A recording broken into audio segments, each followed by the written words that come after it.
Hello guys, welcome back to RR digital dynasty. ఈరోజు మన topic iPhone 16e. Intro వేద్దామా?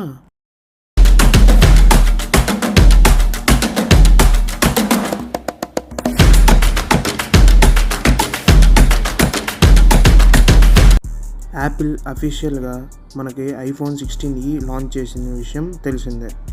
ఇది 16 లైనప్లో ఇంకొక ఎడిషన్గా తెచ్చారు. ఇంకొక ఎడిషన్ అంటే బడ్జెట్ ఎడిషన్గా తెచ్చారు 16e పేరు మీద. ఇది ఇంతకుముందు SE సిరీస్ ఉండేవి కదా, ఆ లైనప్లో యాడ్ అయినవి. First of all design and display చూసుకుందాం.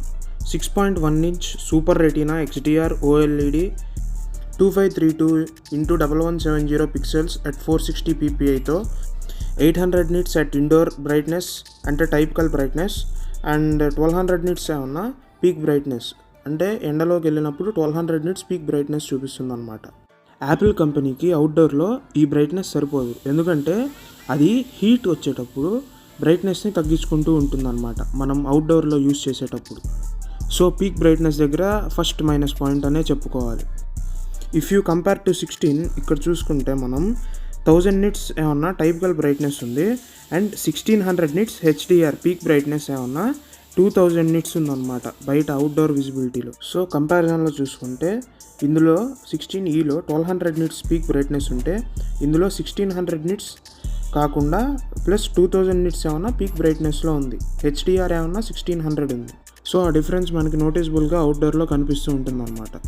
అండ్ డిజైన్ చూసుకుంటే నాట్చ్ డిజైన్తో వస్తుంది. అంటే ఐఫోన్ 13, 14 సిరీస్ లాగా నాట్చ్ డిజైన్ ఉంటుందన్నమాట. అంటే ప్రో సిరీస్లో ఇచ్చినట్టు మనకి ఆ డైనమిక్ ఐలాండ్ అనేది రాదు.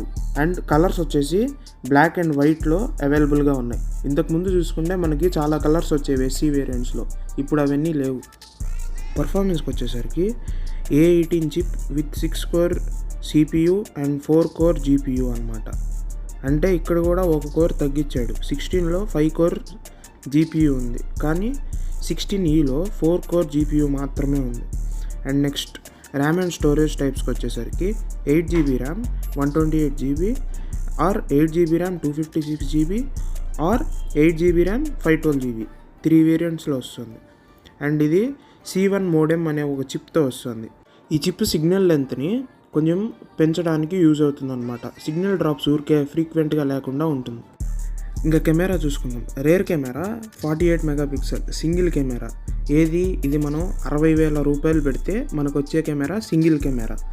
కెమెరాలో డిసడ్వాంటేజెస్ చూసుకుంటే మనకి first of all cinematic mode లేదన్నమాట. అండ్ అల్ట్రా వైడ్ లెన్స్ లేదు. అండ్ ఇంకా చూసుకుంటే మనం అడిషనల్గా దీనికి యాక్షన్ మోడ్ లేదు, మ్యాక్రో ఫోటోగ్రఫీ కూడా లేదు. 60,000 పెడితే మనకి ఇన్ని కాంప్రమైజెస్ అనమాట. బ్యాటరీ అండ్ ఛార్జింగ్ విషయానికి వస్తే అప్ టు 26 hours వరకు మనకి వీడియో ప్లేబ్యాక్ ఉంటుందని చెప్తున్నారు. అండ్ USB Type-Cతోనే వస్తుంది. QI wireless. ఇందులో మ్యాక్సేఫ్ ఉండదన్నమాట. మ్యాక్సేఫ్ పెట్టుకుంటే ఇందులో వస్తువులు పోయే అవకాశం ఎక్కువ ఉంది. ఓన్లీ ఆండ్రాయిడ్ ఫోన్కి ఇచ్చినట్టు వైర్లెస్ ఛార్జింగ్ పెట్టుకోవడానికి మాత్రమే ఉపయోగపడుతుంది. అది 7.5 వాట్కి సపోర్ట్ చేస్తుంది. మ్యాక్సేఫ్ సపోర్ట్ లేదు. అండ్ నెక్స్ట్ అడిషనల్ ఫీచర్స్కి వచ్చేస్తే యాక్షన్ బటన్ ఒకటి ప్రొవైడ్ చేస్తున్నారు, కస్టమైజ్ చేసుకోవచ్చు అది. And no camera control button లేదనమాట 16 సిరీస్లో ఇచ్చినట్టు. అండ్ అడిషనల్గా క్రాష్ డిటెక్షన్ ఫీచర్ ఉంది. And also satellite signal feature కూడా ఇచ్చారు. ఇది Wi-Fi 6కి సపోర్ట్ చేస్తుంది అనమాట. 6E కూడా చేయదు, 6కే చేస్తుంది. అండ్ ఏ ఫీచర్స్ ఇందులో తీసేయలేదు. ఇది ఒక మంచి విషయం అనే చెప్పాలి. బట్ యాపిల్ ఇంటెలిజెన్స్ అనేది శాంసంగ్ అంత ఎఫిషియెంట్గా అయితే ఉండదు. డిస్ప్లే కూడా రెండిట్లో 6.1 ఇంచే ఇచ్చారు, కాకపోతే స్క్రీన్ టు బాడీ రేషియో ఒకటే మారుతుంది. సూపర్ రెటీనానే రెండిట్లో ఇచ్చారు. సారీ మధ్యలో ఇంటరప్ట్ చేసినందుకు. వీడియో మీకు ఏమాత్రం వర్త్ అనిపించినా వీడియో మొత్తం అయిపోయాక సబ్స్క్రైబ్ చేయడం మర్చిపోకండి ఫ్రెండ్స్. అండ్ ఇంకా ప్రైజెస్ విషయానికి వస్తే బేస్ మోడల్ 16E వచ్చేసరికి 60,000 రూపాయలు పడుతుంది. అండ్ 16 వచ్చేసరికి మనకి ఎప్పుడన్నా డిస్కౌంట్స్ పెట్టారనుకోండి అప్పుడు 70,000 రూపాయలకి వస్తుంది. రెండింటికి 10,000 డిఫరెన్స్ ఉన్నప్పుడు మనం ఆఫర్స్లో 16ని కొనుక్కోవడమే బెస్ట్ అని నేను చెప్తాను. నన్ను అడిగితే మాత్రం 16E కొనొద్దనే చెప్తాను. ఈ విషయం నేను యాపిల్ ఒక్కటే కొనాలనుకున్న వాళ్ళకి చెప్తున్నాను. 60,000 రూపాయలు పెట్టేటప్పుడు మనకి 52,000 ఆ ప్రైస్ బ్రాకెట్లో చూసుకుంటే ఆండ్రాయిడ్లో మనకి IQ మొబైల్ ఒకటి ఉంది. ఐక్యూ ఉంది అండ్ ఆల్సో శాంసంగ్ ఎస్ సిరీస్కి సంబంధించిన మొబైల్స్ కూడా వస్తాయి ఆ ప్రైస్లో. శాంసంగ్ S25 ఉంది అండ్ ఐక్యూలో చూసుకుంటే ఐక్యూ 13 ఉంది. ఈ రెండు కూడా చాలా వాల్యూ ఫర్ మనీ అనే చెప్పచ్చు. ఐఫోన్కి ఏమాత్రం తగ్గు, I mean compared to iPhone 16e. But 16e value for money అంటే కాదనే చెప్తాను. 60,000 పెట్టి అన్ని కాంప్రమైజెస్ అవ్వాల్సిన అవసరం లేదు.